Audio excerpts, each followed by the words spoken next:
Manisha academy channel में आप लोगों का बहुत बहुत स्वागत है। आज हम शिक्षा मनोविज्ञान से संबंधित बहुत सारे महत्वपूर्ण क्वेश्चन के साथ उपस्थित हुए हैं। हमें उम्मीद है आप लोगों को ज़रूर पसंद आएगा। तो चलते हैं, क्वेश्चन नंबर फर्स्ट देखते हैं। मॉन्टेसरी शिक्षा प्रणाली के जनक कौन हैं? तो इसका उत्तर है डॉक्टर मारिया मॉन्टेसरी। यह विधि इंद्रियों के प्रशिक्षण पर बल देती है। जो मॉन्टेसरी पद्धति है ये जो है इंद्रियों या ज्ञानेंद्रियों के प्रशिक्षण पर बल देती है।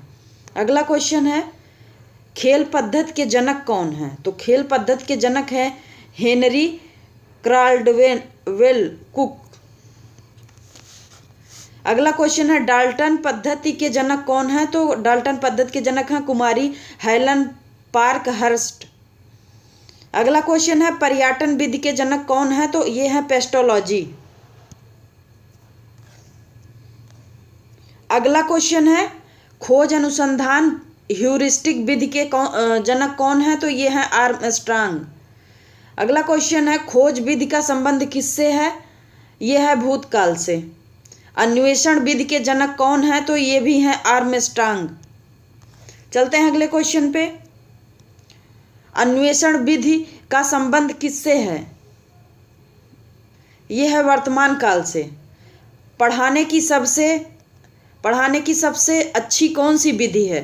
तो प्रोजेक्ट विधि। जो प्रोजेक्ट विधि होती है वो है। अगला क्वेश्चन है, परियोजना विधि के जनक कौन है?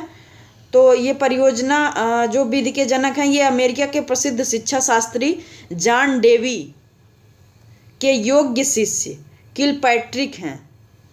तो परियोजना विधि के जनक कौन हैं? ये किलपैट्रिक्स हैं। चलते हैं अगले क्वेश्चन पे। सूक्ष्म शिक्षण माइक्रो टीचिंग के जनक कौन है? ये हैं रॉबर्ट बुश। आगे है, इकाई उपागम के जनक कौन हैं? तो मॉरिसन हैं। जन्म के समय बालक में कितनी हड्डियां होती हैं? 270। अगला क्वेश्चन है, शरीर में सबसे लंबी हड्डी का नाम क्या है? तो फीमर है जो जांघ में होती है। अगला क्वेश्चन है, शरीर में सबसे छोटी हड्डी का नाम क्या है? तो स्टेपिज है जो कान में होती है। शरीर में सबसे मजबूत हड्डी का नाम क्या है? तो यह है मांडिबल जो जबड़े में होती है। अगला क्वेश्चन है, जन्म के समय नवजात शिशु की त्वचा का रंग कैसा होता है? तो हल्का गुलाबी। इसमें नोट एक पॉइंट है, देखना है कि 15 दिन के बाद त्वचा अस्थायी रंग को प्राप्त कर लेती है। जब बच्चा पैदा होता है तो उसका जो रंग होता है वो हल्का गुलाबी होता है, लेकिन 15 दिन के बाद जो है उसके त्वचा में अस्थायी रंग आना स्टार्ट कर देता है या अस्थायी रंग आ जाता है। चलते हैं अगले क्वेश्चन पे। नवजात शिशु कितने घंटे सोता है? तो यह है 18 से 20 घंटे, किंतु वह हर 2 घंटे में जाग कर अपनी मांसपेशियों को घुमाता है। अगला क्वेश्चन है, बालक का विकास 6 वर्ष तक लगभग कितने प्रतिशत हो जाता है? तो लगभग 90% जो है बालक का विकास हो जाता है।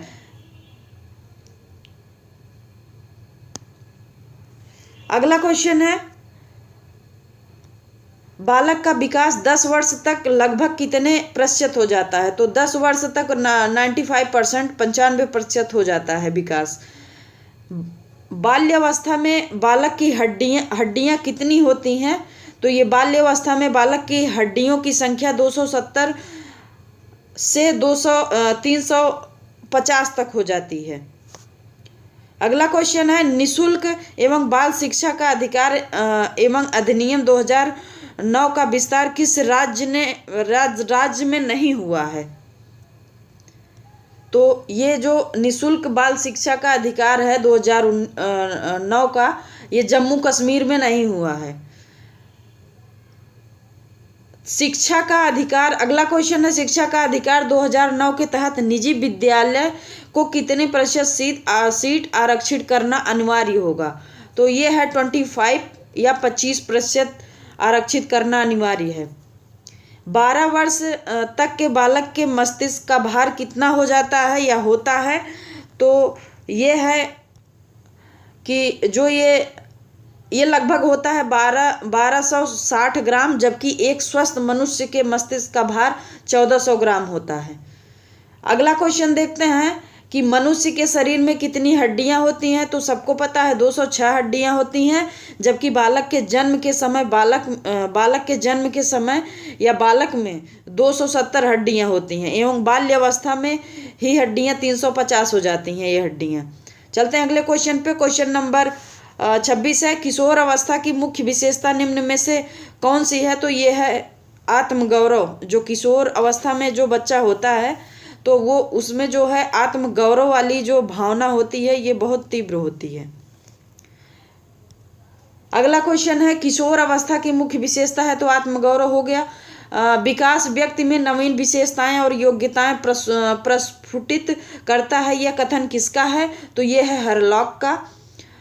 अगला क्वेश्चन है, जिस प्रक्रिया से व्यक्ति मानव के लिए परस्पर निर्भर होकर व्यवहार करना सीखता है वह प्रक्रिया कौन सी है। तो यह है समाजीकरण। अगला क्वेश्चन है, किशोरावस्था एक नया जन्म है, इसमें उच्चतर और श्रेष्ठतर मानव विशेषताओं का जन्म होता है, यह कथन किसका है। तो स्टेनली हॉल का है यह कथन। अगला क्वेश्चन है, किशोरों की जटिल अवस्था के कारण किशोर के अध्ययन का विषय होना चाहिए शरीर तथा मन संबंधी। अगला क्वेश्चन है कि किशोरावस्था आदर्शों की अवस्था है, सिद्धांतों के निर्माण की अवस्था है, साथ ही जीवन का सामान्य समायोजन है। यह परिभाषा देने वाले कौन है। तो ये है जीन पियाजे। ये जीन पियाजे का ये जो है परिभाषा है, कथन है। अगला क्वेश्चन है, एक शिक्षक शिक्षार्थी के मानसिक विकास का ज्ञान प्राप्त करके जिसकी योजना नहीं बन सकता वह है शारीरिक विकास।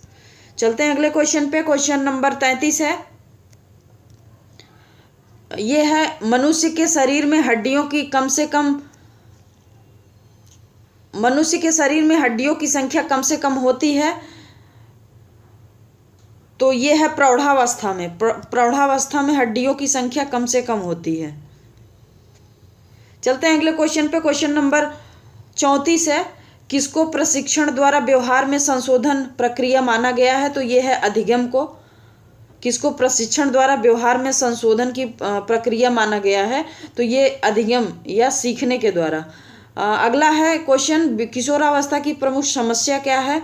तो ये समायोजन की समस्या है, क्योंकि इसमें वेग, उफान या तीव्रता बहुत होती है।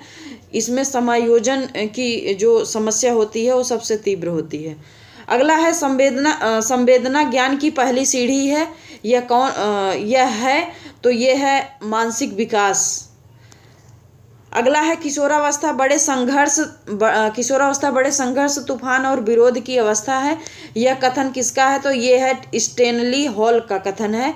अगला क्वेश्चन है, जीन पियाजे के अनुसार संज्ञानात्मक विकास की अवस्थाएं हैं। तो 4 अवस्थाएं हैं इनके अनुसार। अगला क्वेश्चन है, क्वेश्चन नंबर 39 है, कौन से आयु समूह के लिए एरिक्सन ने विकास की 8 अवस्थाएं प्रस्तावित की है। तो यह है जन्म से मृत्यु तक।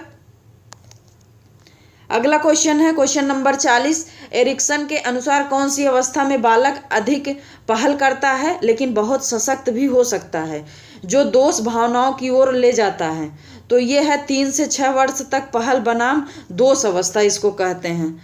अगला क्वेश्चन है कौन सी संज्ञात्मक प्रक्रिया है। तो ये है चिंतन। अगला क्वेश्चन है मानसिक विकास को प्रभावित करने वाला कारक नहीं है, कौन सा कारक नहीं है। तो धार्मिक वातावरण जो है मानसिक विकास को प्रभावित नहीं करता है। अगला क्वेश्चन है बालक के भाषा विकास में मुख्य योगदान देने वाली संस्था है। तो ये है परिवार। अगला क्वेश्चन है नैतिक तर्क का अवस्था सिद्धांत किसने स्पष्ट किया है। तो ये किए हैं कोहल वर्ग किए हैं। अगला क्वेश्चन है कोहल वर्ग के सिद्धांत के अनुसार कौन सी अवस्था पर एक व्यक्ति का निर्णय दूसरे के अनुमोदन पारिवारिक आकांक्षाओं पारंपरिक मूल्यों एवं समाज के नियमों पर आधारित है। तो ये है पारंपरिक। अगला क्वेश्चन है वंशानुक्रम से संबंधित प्रयोग चूहों पर किसने किया है। तो ये मंडल ने किए हैं। मेंडल द्वारा वंशानुक्रम का प्रयोग चूहों पर किया गया है। अगला क्वेश्चन है क्वेश्चन नंबर 47, कौन सा ऊर्जावान मित्रवत बालक का लक्षण नहीं है? तो ये है आसानी से चिढ़ने वाला।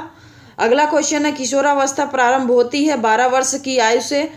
अगला क्वेश्चन है एक बच्चा सदैव दूसरे के प्रति सहानुभूति दिखाता है, यह आदत कहलाती है भावना संबंधी आदत। अगला क्वेश्चन है पूर्णतः प्रकार्यशील व्यक्ति का संप्रत्यय किसने दिया? तो ये कार्ल रोजर्स दिए हैं। अगला क्वेश्चन है चिंतन तथा तर्क का उद्देश्य क्या है? चिंतन तर्क का उद्देश्य है समस्या का समाधान करना। अगला क्वेश्चन है कौन सा सिद्धांत छात्रों के व्यवहार को वांछित स्वरूप तथा दिशा प्रदान करने में शिक्षकों की सहायता करता है? तो ये है प्रयास एवं त्रुटि का सिद्धांत। इससे जो है छात्रों को व्यवहार में वांछित स्वरूप और दिशा प्रदान करने में शिक्षकों की बहुत मदद करता है प्रयास एवं त्रुटि का सिद्धांत। अगला है अधिगम के किस सिद्धांत के आधार पर बालक में भय प्रेम घृणा के भाव आसानी से उत्पन्न किए जा सकते हैं? तो यह है शास्त्रीय अनुबंध सिद्धांत द्वारा। अगला क्वेश्चन है सीखने की असफलताओं का कारण समझने की असफलताएं हैं। यह कथन कौन कहा है? कि मार्शल जी का ये कथन है कि सीखने की जो असफलता है उसका कारण समझने की भी असफलता है।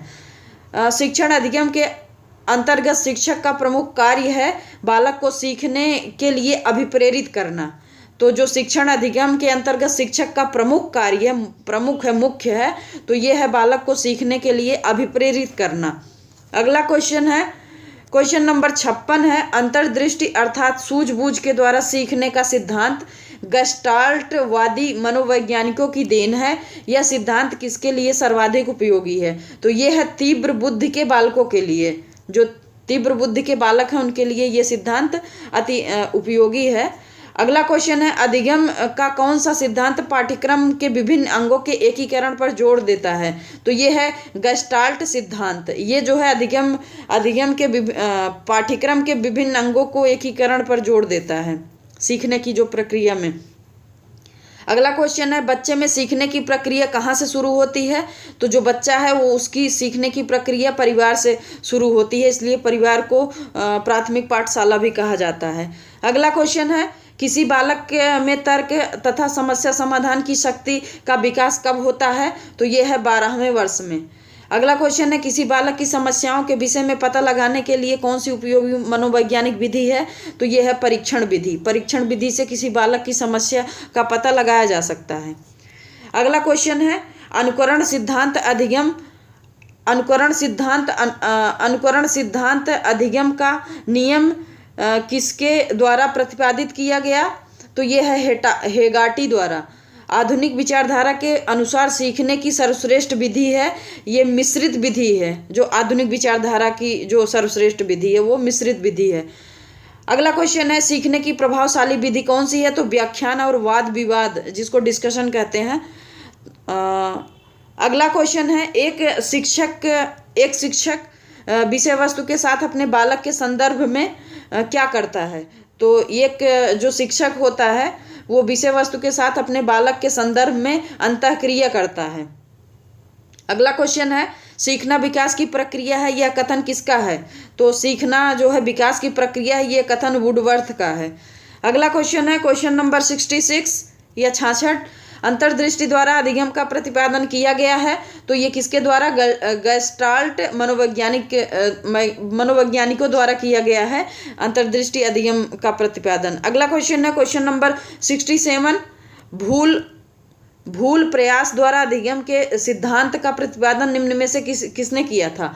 भूल प्रयास का अधिगम सिद्धांत तो ये किए थे थॉर्नडाइक ने किया था। ये जो भूल प्रयास द्वारा अधिगम का सिद्धांत है इसका प्रतिपादन थॉर्नडाइक द्वारा किया गया। तार्किक चिंतन किस का एक आवश्यक अंग है? तो तार्किक चिंतन जो है समाधान और समस्या का एक आवश्यक अंग है। अगला क्वेश्चन है समस्या समाधान की अंतर्दृष्टि विधि के संबंध में किसके द्वारा वन मानुषों पर किए गए प्रयोग उल्लेखनीय हैं? तो कोहलर द्वारा ये जो है वन मानुषों पर प्रयोग किया गया था। अगला क्वेश्चन है क्वेश्चन नंबर 70। सीखने के उद्दीपन अनुक्रिया सिद्धांत के मुख्य प्रतिपादक कौन है? तो थॉर्नडाइक हैं। अगला है शिक्षा का अधिकार अधिनियम 2009 में एक अध्यापक के लिए न्यूनतम कार्य घंटे प्रति सप्ताह निर्धारित किए गए हैं। जो शिक्षा का अधिकार अधिनियम 2009 है तो इसमें से अध्यापक कितने घंटे जो है वो शिक्षण कार्य करेंगे उसके घंटे का निर्धारण किया गया है। तो इसमें जो बताया जा रहा है वो एक बार जो एक पीरियड लगता है, एक घंटे में जो पढ़ाई होती है उसका जो टाइम फिक्स है वो इसमें जो है शिक्षा का अधिकार अधिनियम 2009 में बताया गया है कि एक शिक्षक जब एक क्लास लेता है तो उसको कम से कम 45 मिनट तक क्लास लेके छोड़ देनी चाहिए, 45 मिनट।